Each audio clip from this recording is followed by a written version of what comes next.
గురుగారు చాలా మందికి కాలసర్ప దోషం వల్ల పెళ్లిళ్ళు అవ్వవు, దోషానికి శ్రీకాళహస్తి పోవాలని అంటారు. సరే, కాలసర్ప దోషం అంటే ఏంది, నివారణ ఏ విధంగా ఉంటుంది? సో అంటే జనరల్గా వేరే వాళ్ళు జ్యోతిష్కులు నేను చెప్పే జ్యోతిషానికి తేడా ఏంది అంటే, నేను ఏదైనా కానీ జనాలకు అర్థమయ్యే విధంగా చెప్తా. ఇప్పుడు ఉదాహరణ తీసుకుందాము. సో ఇప్పుడు కాలసర్ప దోషం అంటే ఏంటంటే, ఇప్పుడు నేను మీకు ఎగ్జాంపుల్తో సహా చెప్తా. ఇప్పుడు కేతువు రాహువు మధ్యన, ఇప్పుడు ఉదాహరణ ఇప్పుడు ఇది ఉంది, ఇది చూడు.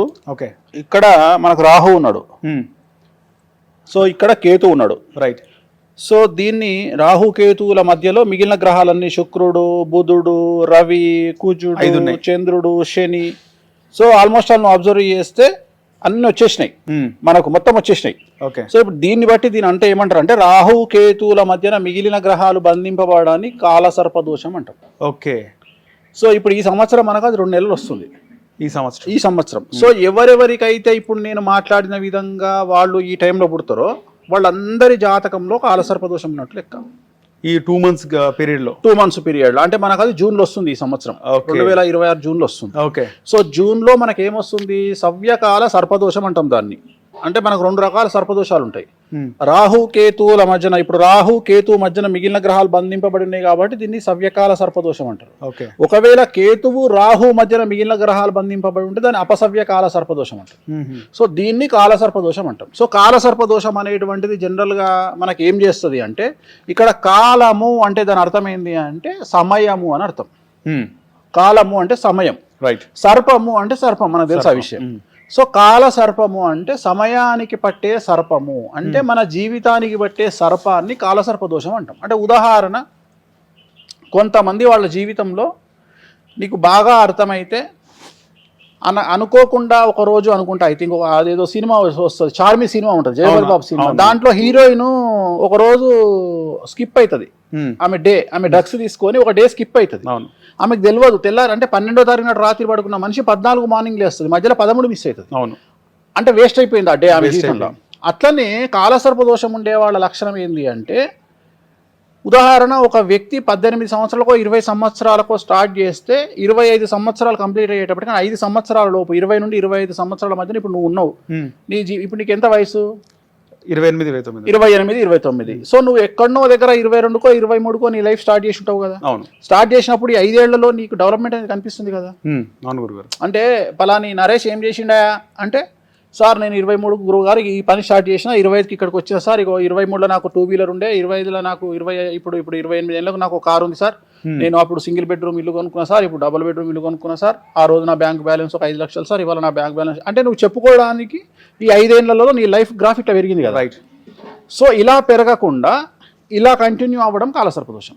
ఓకే, అంటే నీ ఎక్కడ వేసిన గొంగలి అక్కడ ఉండడమే అనేటువంటి కాలసర్పదోషం. డెవలప్మెంట్ ఉండదు. కానీ కొంతమంది డెవలప్ అయినా కూడా వాళ్ళకు మిగలవు. నేను అదే చెప్తున్నా. ఇప్పుడు ఉదాహరణ ఎట్లుంటుంది అంటే, ఈ కాలసర్పదోషంలో ఒకటి ఇలా వెళ్ళడం, రెండోది ఇలా వెళ్ళి ఇలా రావడం. ఓకే, అంటే ఉదాహరణ, జీవితంలో ఏమీ లేని వ్యక్తి డబ్బు సంపాదించి 10 కోట్లు సంపాదించి కింద పడిపోవడం కాలసర్పదోషం, రైట్.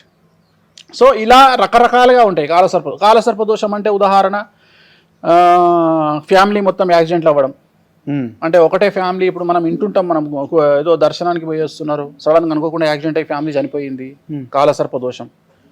సో మగపిల్లలు పుట్టి చనిపోవడం, అలాగే మగపిల్లలు ఆటిజంతో పుట్టడం, అలాగే భార్యాభర్తలు విడిపోవడం, ఓకే, అలాగే క్యాన్సర్ వల్ల చనిపోవడం. ఇప్పుడు క్యాన్సర్ వల్ల 70 ఏళ్ళకి చనిపోవడం వేరు, క్యాన్సర్ వల్ల 50 ఏళ్ళకి చనిపోవడం వేరు. 50 ఏళ్ళు అంటే యంగ్ స్టేజ్ ఈ జనరేషన్లో. సో 50 ఏళ్లకు క్యాన్సర్ వల్ల చనిపోవడం కాలసర్పదోషం. సో ఇలా కాలసర్పదోషాన్ని మీకు మీరే గమనించుకోవాలి. అంటే ఒక వ్యక్తి తన జాతకాన్ని తానే విశ్లేషించుకోవాలి. అంటే ఇవాళ రేపు ఆన్లైన్ యాప్లు చాలా వచ్చినాయి జ్యోతిషానికి సంబంధించి. మీ డేట్ ఆఫ్ బర్త్, మీ టైం కొట్టి ఓపెన్ చేసుకుంటే రాహు ఇక్కడుండి, కేతు ఇక్కడుండి, మిగిలిన గ్రహాలన్నీ ఈ లోపల దాన్ని ఏమంటారు, రెయిన్బో లాగా ఉంటే దాన్ని కాలసర్పదోషం అంటారు. ఖచ్చితంగా ఎవరైనా తెలుసుకోవచ్చు. సో రాహుకేతువుల మధ్యన గ్రహాలు బంధింపబడి ఉండడాన్ని, మొత్తం గ్రహాలు నవగ్రహాలు 9లో రాహుకేతువు తీసేస్తే మిగిలిన 7.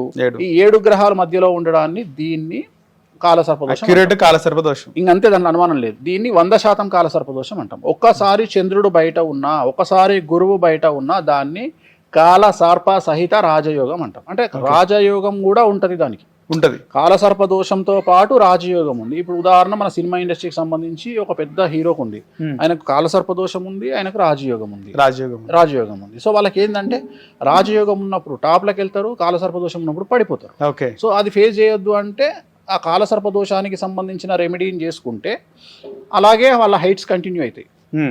సో మళ్ళీ పడిపోరు కింద. సో దీన్ని కాలసర్పదోషం అంటాం. జనరల్గా ఈ కాలసర్పదోష నివారణకు మనకు ఉన్నటువంటి ప్రత్యేకమైనటువంటి పూజలు ఏమిటి అంటే, ఒకటి శ్రీకాళహస్తిలో రాహుకేతు పూజ. అంటే కాలసర్పదోషం అంటేనే దాని అర్థము రాహుకేతువులు అని అర్థం. రైట్. రాహుకేతు కలిస్తే కాలసర్పదోషం.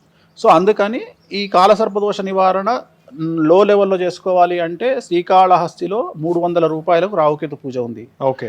లేదు ఇంకొద్దిగా పెద్ద లెవెల్ పూజకు పోవాలంటే త్రయంబకేశ్వరంలో నారాయణ నాగబలి అని ఒక పూజ ఉంది. ఓకే.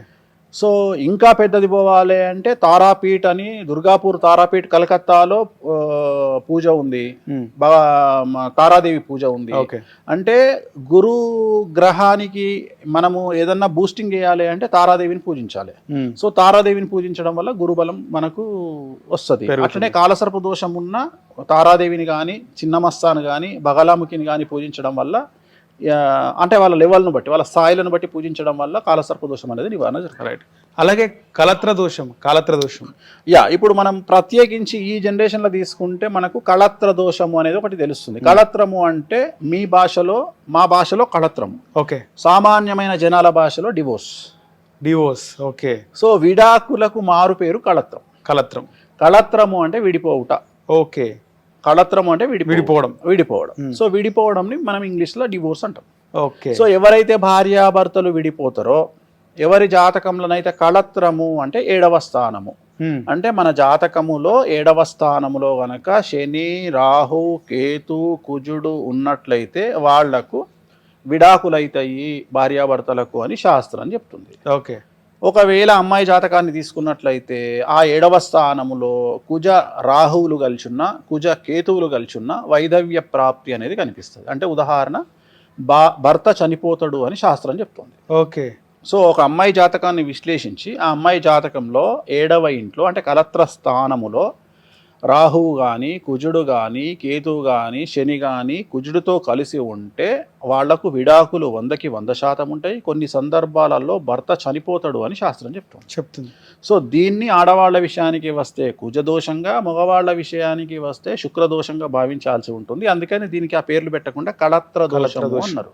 అంటే జాతకంలో కుండలీలో ఒక్కొక్క ఇల్లు మొత్తం 12 గడులు ఉంటాయి. 12 గడులలో ఒక్కొక్క గడి ఒక్కొక్క ప్రామాణికంగా తీసుకుంటాం మనం. ఉదాహరణ లగ్నము అంటే తనుభావము, ద్వితీయం అంటే చదువు కానీ డబ్బు భావము, తృతీయం అంటే సోదర భావము, చతుర్థం అంటే తల్లి భావము, పంచమం అంటే సంతాన భావము, షష్టం అంటే రోగము లేదా శత్రుభావము, 7 అంటే కళత్ర భావము, 8 అంటే ఆయు భావము.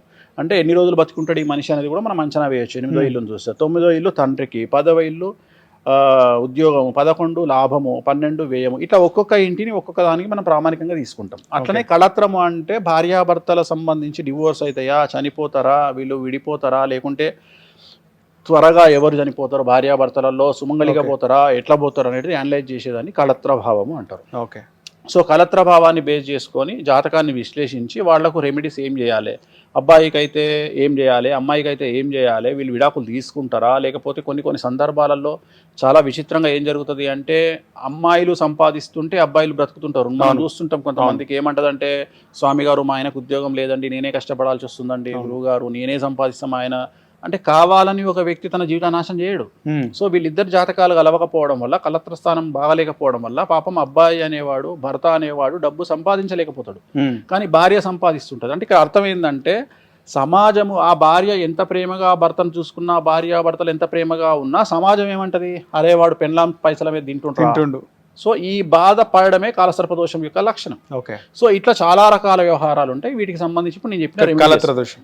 సో దీనికి సంబంధించి కొన్నిసార్లు మనము ఏం పూజ చేసుకోవాలి అంటే కుజదోష నివారణ చేసుకోవాలన్నా, శుక్రదోష నివారణ చేసుకోవాలన్నా అంటే కళత్రములో ఎవరున్నారు, శని ఉన్నాడా, రాహు ఉన్నాడా, కేతు ఉన్నాడా, చంద్రుడు ఉన్నాడా.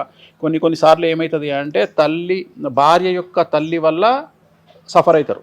ఓకే. అంటే ఉదాహరణ, ఇప్పుడు ఒక అబ్బాయి ఒక అమ్మాయిని పెళ్లి చేసుకుండు, అమ్మాయి వాళ్ళ తల్లి ఇన్వాల్వ్మెంట్ వల్ల అబ్బాయి సఫర్ అవుతాడు, అత్తగారు వల్ల సఫర్ అవుతాడు, ఏం చేయలేక. కొన్నిసార్లు ఏమో అబ్బాయి తల్లి ఇన్వాల్వ్ అయ్యి కోడలు సతాయిస్తుంది, అది కూడా మనం అంచనా వేయొచ్చు. సో దీన్ని కలత్ర భావం అంటే. ఓకే.